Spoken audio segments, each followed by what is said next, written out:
Pada mulanya, universitas begitu indah di matanya. Pelangi di langit universitas berwarna cerah menampakkan diri saat udan di siang hari. Dengan berpayung biru, dia pergi ke universitas. Langkahnya tergesa tapi pasti. Sepatunya disemir, pakaiannya bersih, rambutnya tersisir rapi. Dia mempunyai seorang tunangan, seorang dosen wanita, muda dan selalu gembira. Jika pelangi itu indah baginya, maka senyum tunangannya ini lebih indah dari pelangi itu. Dia datang ke kelas dengan menggenggam buku-buku. Nyanyian gembira para mahasiswa di universitas bergema. Selamat siang, Profesor kami. Mata yang terang, kuping yang jernih. Dengan ini kami belajar dan mimpi akan kami genggam. Usai mengajar, dia pulang dan menghabiskan malam dengan melihat bintang bersama tunangannya.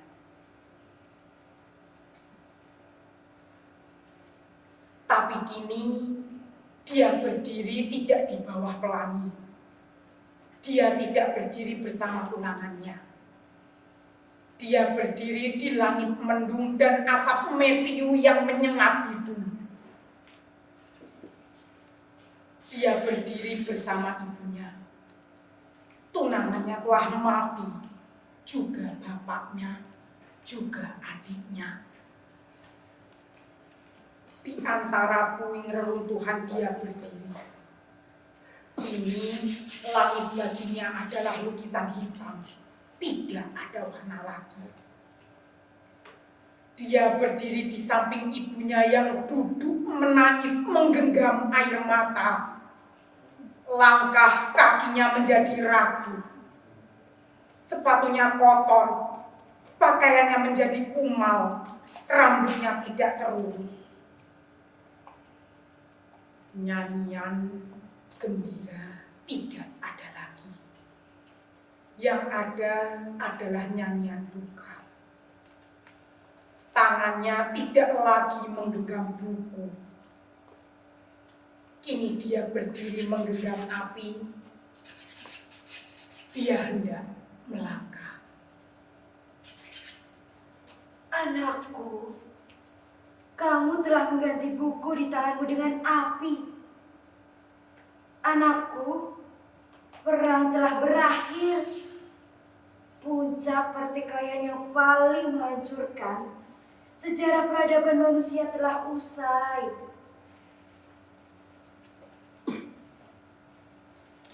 Hari-hari gelap telah terlewati oleh 70 juta manusia yang berperang.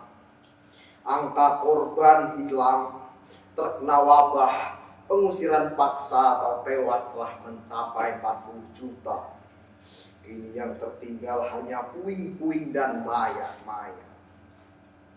Ibu, aku akan pergi ke universitas.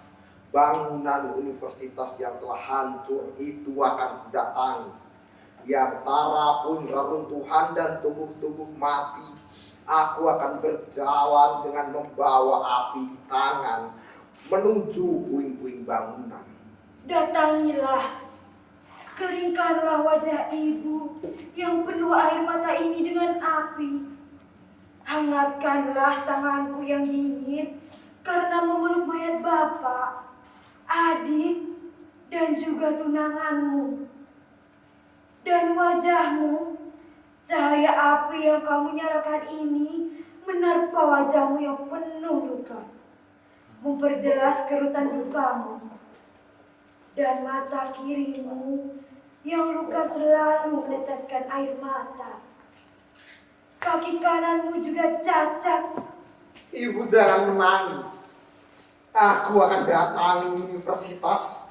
Aku akan lemparkan api di tanganku ini. Aku akan membakar universitas. Anakku berlarilah. Berlarilah ke universitas dan lemparkan api di tanganmu itu. Maka Api yang kecil itu perlahan akan membesar. Langit akan menjadi merah. Api yang kuning, api yang merah, api yang hijau, api yang biru. Menjadi lidah-lidah yang panas membara, menjilati universitas. Angin akan bergulung panas bergelora. Universitas akan terbakar.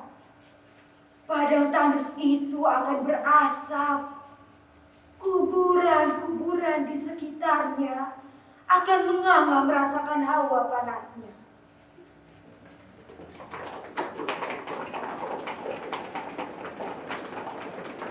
Dan dia berlari dan melemparkan api itu. Universitas terbakar. Segala yang sunyi menjadi lebih sunyi. Tanah yang mati, kamu adalah padang tandus yang sunyi. Gagak yang hitam, kamu adalah malam yang membelam. Pohon Kamboja, kamu adalah angin dan suara.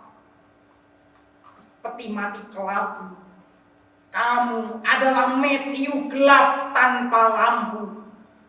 Langit yang beku, kamu adalah bongkahan es dalam kepala salju. Asap yang bergerak lamban, kamu adalah kematian.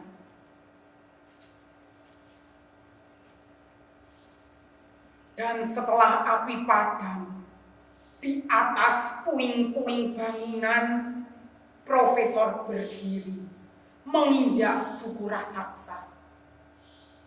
Di lantai berderet peti mati, lonceng terdengar. Hari menjadi malam.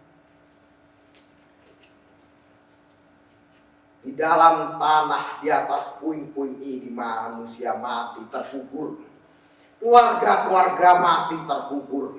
Aku melihatnya dengan mataku yang satu ini. Mata yang selamat ini akan menemani mataku yang lain yang terkena pecahan bom. Oh, wajahku yang kasar.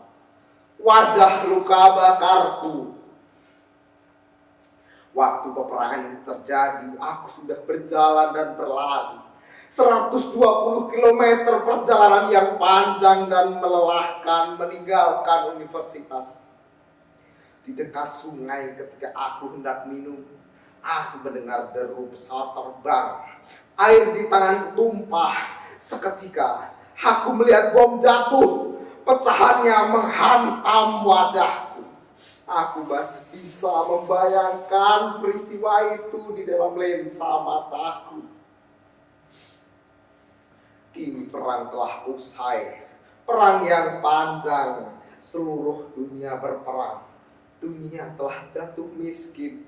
Dunia menjadi pengemis. Dunia frustasi dipenuhi dengan tali gantungan, peti mati, dan kuburan. Siang menjadi malam ketika aku berdiri di sini, di atas ranjang bekas reruntuhan universitas. Dunia telah menjadi kuburan. Orang-orang mati di atas ranjang puing-puing kehancuran. Orang-orang pintar, para ahli yang seharusnya membuat manusia bahagia, malah membuat program pemusnah massal, memporak-porandakan kehidupan manusia. Korban pengeboman bergelimpangan, pengusiran paksa, kelaparan dan wabah terjadi sesudah perang. Kini perang telah usai. Tapi aku masih tetap mendengar bunyi detak bom waktu dalam nadi universitas. Kini para ahli dan ilmuwan tidak bisa menanggulangi wabah sesudah perang. Ekonomi tidak mampu menyelesaikan masalah inflasi dan kemiskinan. Sarjana-sarjana teknik kembali berlomba membuat senjata yang akan memusnahkan diri mereka sendiri dan ras manusia pada umumnya. Sementara di belahan bumi yang lain, orang-orang kelaparan dan kekurangan air minum. Bau busuk terus menyengat dari universitas. Universitas perlahan bangkit memproduksi kematian. Sebelum manusia-manusia mati, aku harus segera menciptakan episode kematian bagi universitas. Aku masih mendengar detak bom waktu dan jantung nadi universitas. Bangkitlah, bangkitlah para korban. Hai orang-orang yang berada di dalam kegelapan, bangun, bangun dari dalam peti matimu. Bangun, bukalah, bukalah tutup peti matimu. Saatnya bangkit anak-anakku. Terlalu lama kamu tertidur, wahai anak-anakku. Keluarlah, bukalah tutup peti matimu. Keluarlah dari kegelapan itu. Bangunlah para korban, lihatlah tali gantungan itu, lihatlah peti mati itu. Kita gantung setiap orang yang mengubur benih kehancuran. Kita hancurkan di atas peti mati, kita kuburkan gagasan-gagasannya. Kini seseorang akan datang. Aku telah mengundangnya.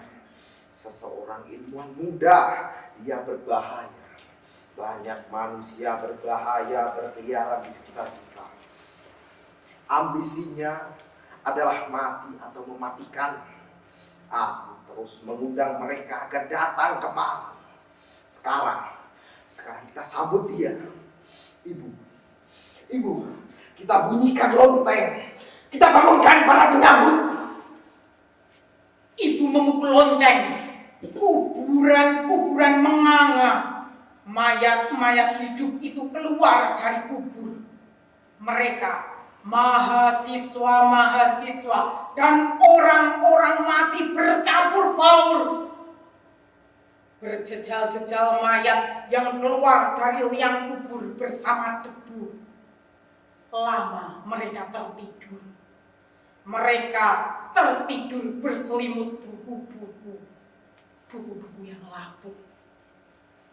Mereka menyeret kakinya di universitas yang hancur, melewati koridor-koridor, menaiki tangga menuju balkon.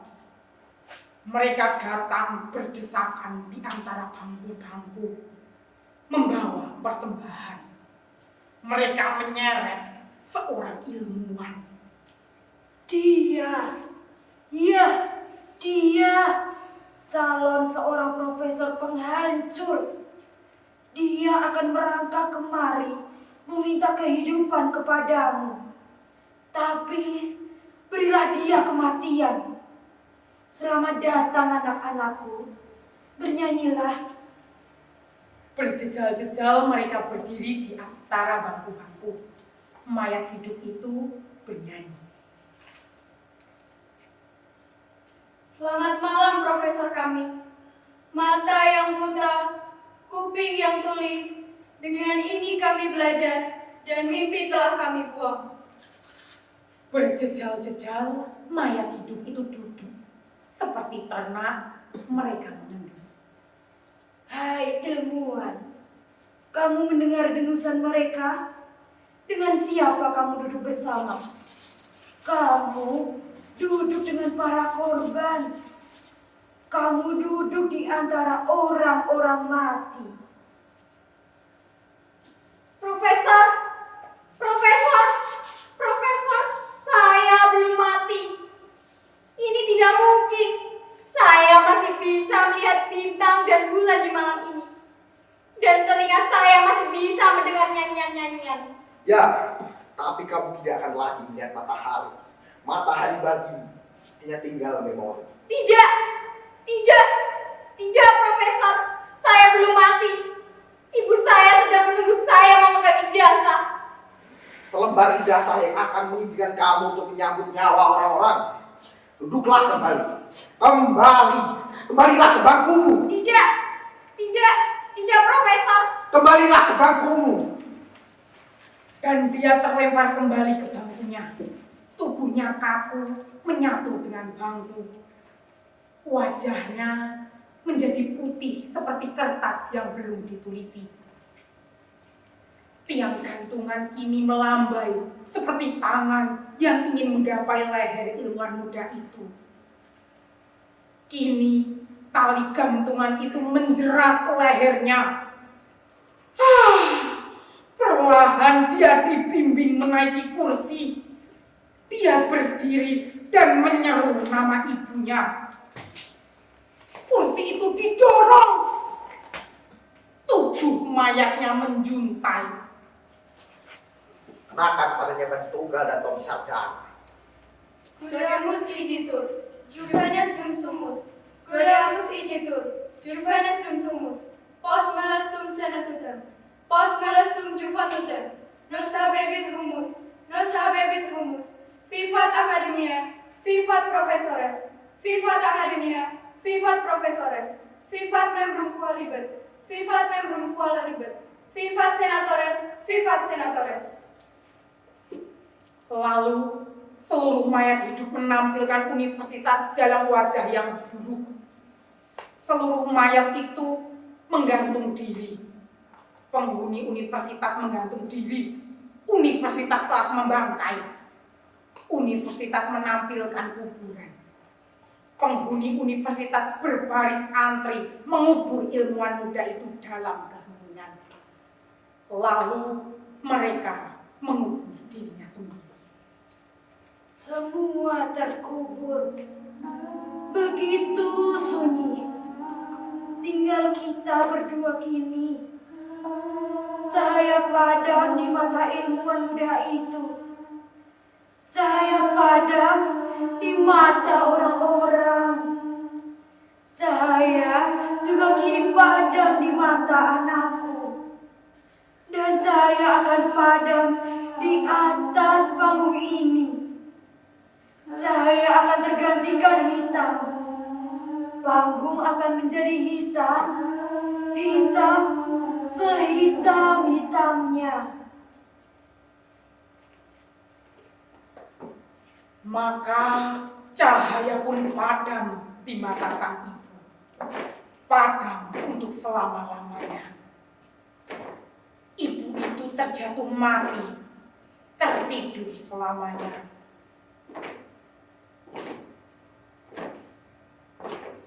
Dalam keremangan panggung, ruhnya melayang ke angkasa, terbang. Ruhnya menjelma menjadi seekor gagak hitam. Gagak hitam itu kini terbang, menukik ke bawah menghampiri profesor. Lalu panggung benar-benar hitam, benar-benar padam. Di atas panggung perlahan cahaya kembali. Tempat ini bukan lagi puing-puing. Tempat ini kini menjadi sebuah simpang jalan. Di atas batu besar, seorang laki-laki menuangkan air kimia dan mencampurkannya. Reaksi yang terjadi membuat air dalam tabung-tabung kimia itu kini mendidih. Air yang sedang mendidih dalam tabung itu adalah dunia yang sedang bergejolak. Dia sedang memulai menciptakan pergolakan. Gagak, terbanglah, berikan surat ini. Hingga dia datang kemari. Surat ini adalah surat undangan untuk dia. Undangan baginya untuk berbicara di sini tentang percobaan yang sedang dia lakukan. Gagak itu terbang melayang bersama surat yang dicengkramnya. Di angkasa sana, Gagak melihat seorang laki-laki yang merenung di atas batu besar dengan tabung-tabung kimia yang mendidih. Dia turun menukik, menjelma menjadi tukang pos. Lalu dia mendekati laki-laki itu. Dan dia kini telah berdiri di hadapannya. Laki-laki itu tertegun sebentar. Anakku, ada surat untukmu dari sebuah universitas. Ilmuwan muda itu menerimanya. Ia heran. Mengapa tukang pos itu tahu padanya? Dia tatap tukang pos itu. Tukang pos pergi. Di persimpangan jalan, tukang pos itu menjelma kembali menjadi seorang gagak, berkoak dan terbang kembali kepada profesor pengirim surat. Ilmuwan muda itu kini sendirian. Lelaki muda itu membaca surat. Hujan turun bersama angin. Lelaki itu berlari ke rumahnya. Di rumah, lampu-lampu padam. Dia menyalakan api. Lalu kembali membaca surat. Aku akan membacakan tulisan apa yang sedang dibacanya. Aku akan senang jika bisa bertemu dengan kamu. Aku telah membaca riwayat hidupmu dan percobaan-percobaan yang kamu publikasikan. Universitas pasti akan senang menyambut tamu seperti kamu. Malam ini adalah malam yang menyenangkan. Aku akan berjalan ke masa depan. Kehidupan berada di genggamanku. Ketika aku membaca surat dari Anda, Bapak, lampu tiba-tiba padam, tapi keinginanku yang besar membuat semuanya kembali benderang. Aku menyalakan lilin. Saat ini suasana dingin. Di luar hujan turun dengan deras. Angin menyentuh tirai daun jendela. Aku senang, Bapak, mendapat surat yang mengabarkan bahwa aku diminta untuk menyampaikan hasil-hasil percobaanku. Besok, aku akan tempuh perjalanan ke universitas. Ibu, aku pergi. Jangan menangis. Aku pasti cepat kembali. Ibu menangis di depan pintu rumah. Ilmuwan muda itu lalu berjalan dengan tas punggungnya yang penuh buku. Matanya menatap ke depan, kepada perjalanan panjang yang akan ditempuhnya. Berhari-hari dia berjalan melewati puing dan reruntuhan. Jika malam, jika lelah, dia mencari rumah untuk tertidur. Setiap keluarga dari rumah yang disinggahi untuk tidur berwajah sedih. Cahaya padam di mata keluarga itu. Dalam tidurnya, ilmuwan muda itu sering bermimpi tentang ibunya yang menyuruhnya dia pulang. Dalam mimpinya, dia sering melihat ibunya menangis. Walau begitu, dia terus berjalan dan berjalan. Dia tidak pernah melihat ke belakang. Perjalanan hampir sampai di tujuan. Dia telah melihat bangunan universitas dari kejauhan. Hari mulai menjadi malam. Langit berwarna hitam. Di kiri kanan perjalanan, ia melihat tebing-tebing yang tinggi. Pohon-pohon menjuntai, ranting-rantingnya seperti tangan. Dan daun-daun yang hitam itu seperti rambut raksasa. Yang sekilas dia melihat banyak sekali kepala di atas pohon itu. Suara bom dan letusan senjata. Lalu teriakan dan tangisan terdengar sayu di kejauhan. Suara-suara apa itu? Teriakan dan tangisan yang sedih. Oh, kira ini hanya halusinasi karena letih dan kegelapan. Wah, ada banyak kelelawar terbang di antara tebing-tebing. Dia terus berjalan. Kini dia sampai di sebuah padang tandus. Tampak puing dan reruntuhan rumah. Sebuah montir menancap di satu bagian tanah tandus ini. Dari kejauhan, samar terlihat bangunan tua. Itu dia. Itu universitasnya. Aku telah tiba. Aku telah tiba. Lelaki muda itu berlari menuju bangunan tua itu. Sebuah pohon besar tanpa daun tumbuh di sana. Seekor gagak hitam bertengger di batang-batangnya. Matanya menatap tajam seorang manusia yang datang. Padang tandus, padang tandus, itulah padang tandus itu. Sebatang pohon besar dan seekor gagak hitam adalah teman. Pohon tandus, padang tandus, inilah padang tandus itu. Tanah yang mati, puing dan reruntuhan perang. Tengoklah pohon besar itu, lihatlah gagak hitam itu.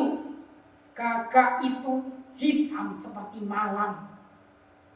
Pohon yang tinggi, yang batangnya melingkar, itu bukan pohon. Akhirnya telah tiba di sini. Ini universitasnya.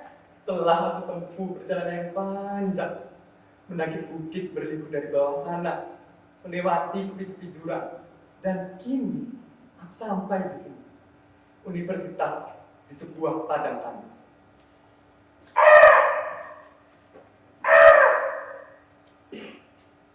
Gagak itu bersuara. Itu adalah kabar berita. Dia telah datang kemari.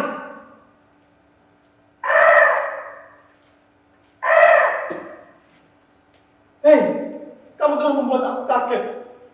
Suaramu mengerikan. Puisi paling hitam yang pernah aku dengar.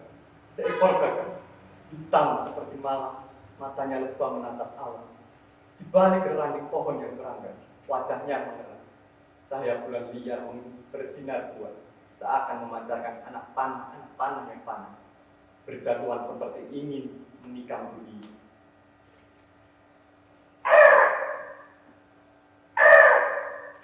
Gagak itu bersuara. Gagak itu bersuara. Ia menatap lelaki muda itu. Lelaki muda itu menatap gagak. Lelaki muda dan gagak saling bertatap. Hei gagak, matamu adalah mata yang hitam, lebih tajam dari pisau belati. Ranting pohon yang kamu cekram itu adalah pohon yang aneh, pohon yang tumbuh di tempat yang paling tandus, di mana batu pun enggan tumbuh di sini. Dia sudah datang. Bukalah gerbang. Gerbang terbuka. Di sana ada sebuah buku raksasa. Profesor duduk di atasnya. Aku adalah profesor. Hancur bajuku terbakar perang. Hitam otakku, hitam nian. Dan esok dunia akan kugenggam. Selamat datang anak muda. Silakan masuk.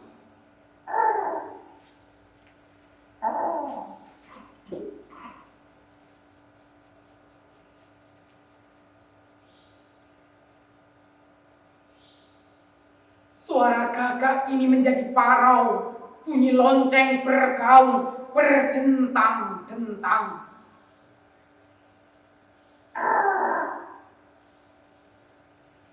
Kini telah tiba saatnya, telah datang tali gantungan itu, telah datang peti mati itu. Pulanglah kamu nak, pulang ke ibumu. Hai profesor, biarlah dia pulang. Profesor, profesor. Ternyata profesor telah tidak mendengar. Dia tuli. Ada ular di dalam lubang telinganya, menjalar ke dalam otaknya. Hai anak muda, jangan terkejut. Profesor akan naik ke kursi itu dan menjerat lehernya sendiri. Profesor, apa yang Bapak lakukan? Kenapa anakku? Apakah kamu terkejut?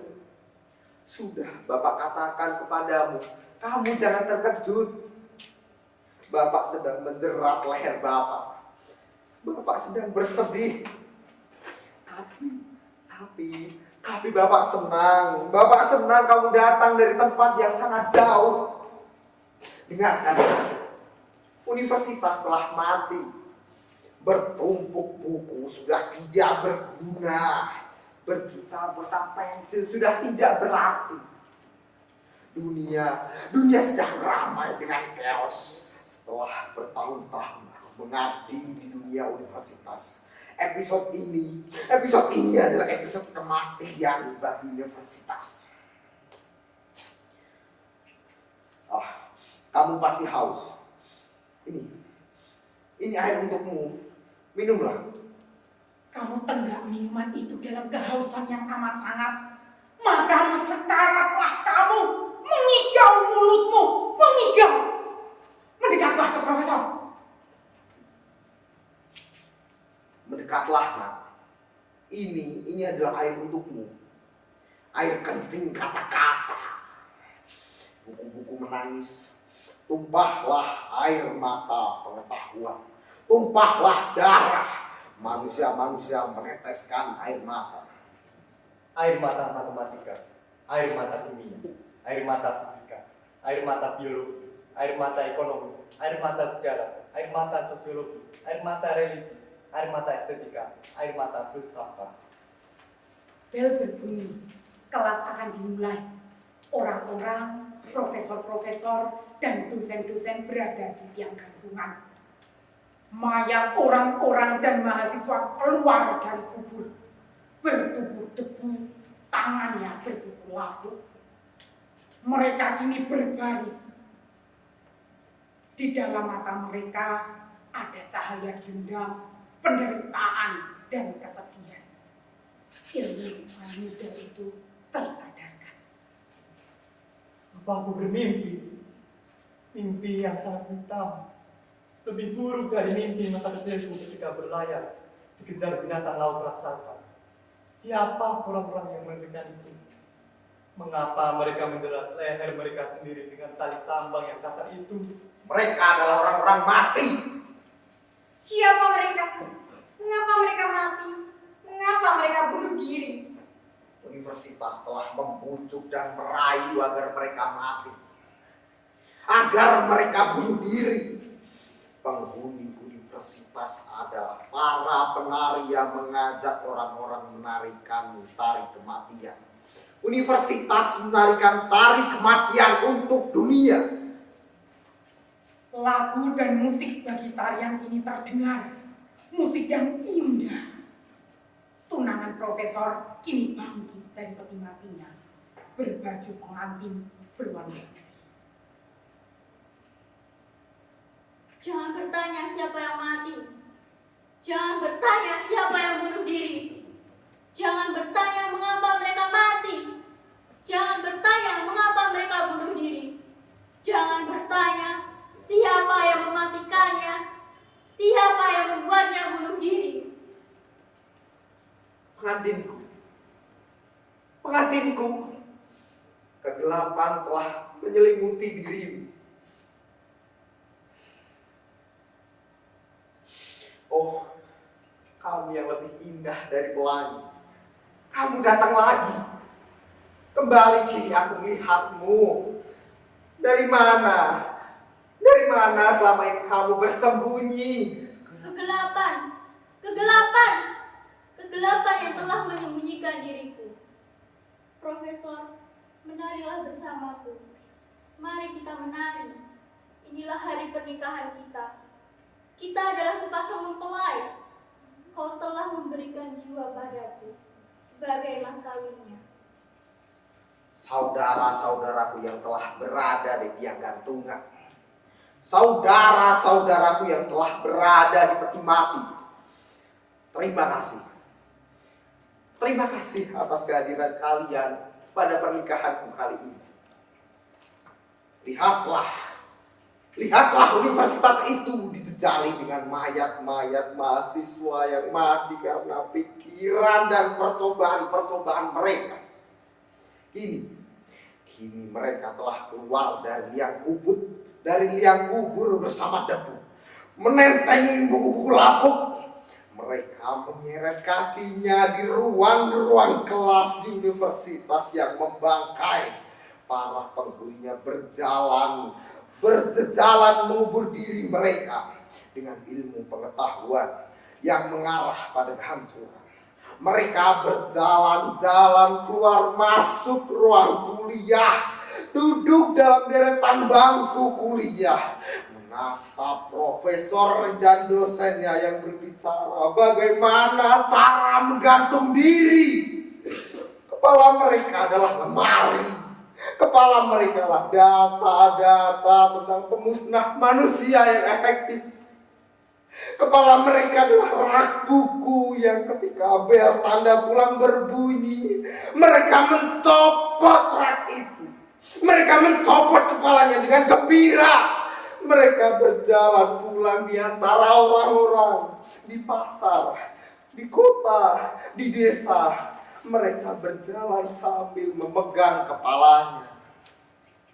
Orang-orang miskin, orang-orang kelaparan, orang-orang kebingungan melihat rombongan penghuni universitas tanpa kepala. Lalu sesampainya mereka di rumah, mereka meletakkannya di meja makan, di kulkas, di tong sampah, terlempar ke dalam tomberan, terhanyut di pipa penghancuran.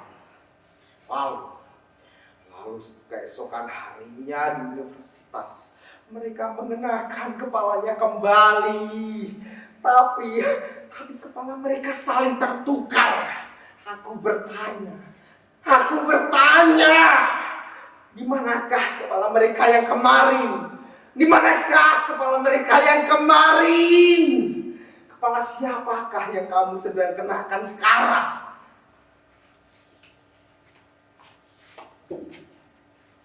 Kepala saling tertukar, tangan dan kaki saling tertukar, pikiran dan perasaan saling tertukar, kepastian dan percobaan saling tertukar, kebenaran dan kejahatan saling tertukar, derita dan kebahagiaan saling tertukar, air dan api saling tertukar, kawan dan lawan saling tertukar, manusia dan binatang saling tertukar, perang dan damai saling tertukar, hidup dan mati saling tertukar.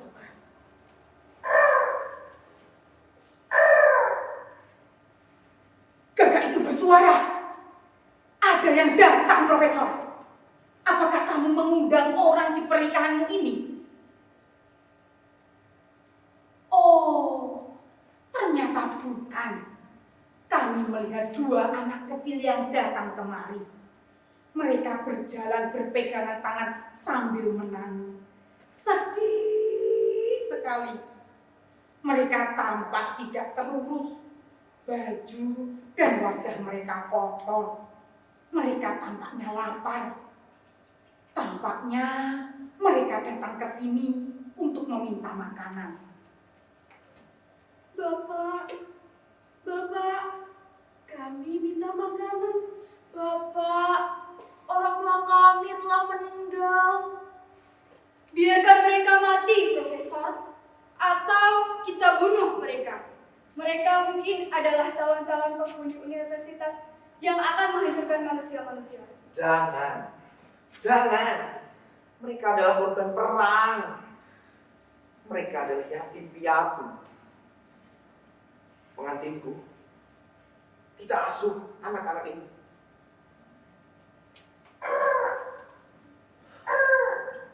Universitas berpesta pora. Nyanyian terus bergema. Anak-anak kecil itu kini bernyanyi. Selamat malam, Pak Guru kami. Mata yang terang, kuping yang jernih. Dengan ini kami belajar dan mimpi akan kami genggam. Dua anak kecil dalam peliharaan profesor dan tunangannya. Dan seekor gagak selalu bermain dengan mereka. Dua anak kecil itu tertarik dengan suara gagak yang keras dan parau. Lalu dua anak kecil itu menirukan dirinya seperti gagak.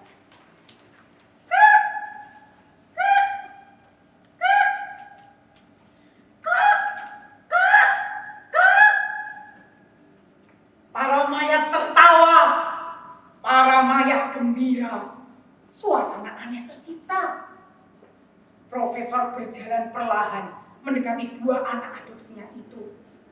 Matanya yang tinggal satu menatap tajam. Anak-anakku, ada yang aku lupa. Aku belum tahu siapa nama kamu dan kamu. Namaku Alfred Nobel. Namaku Albert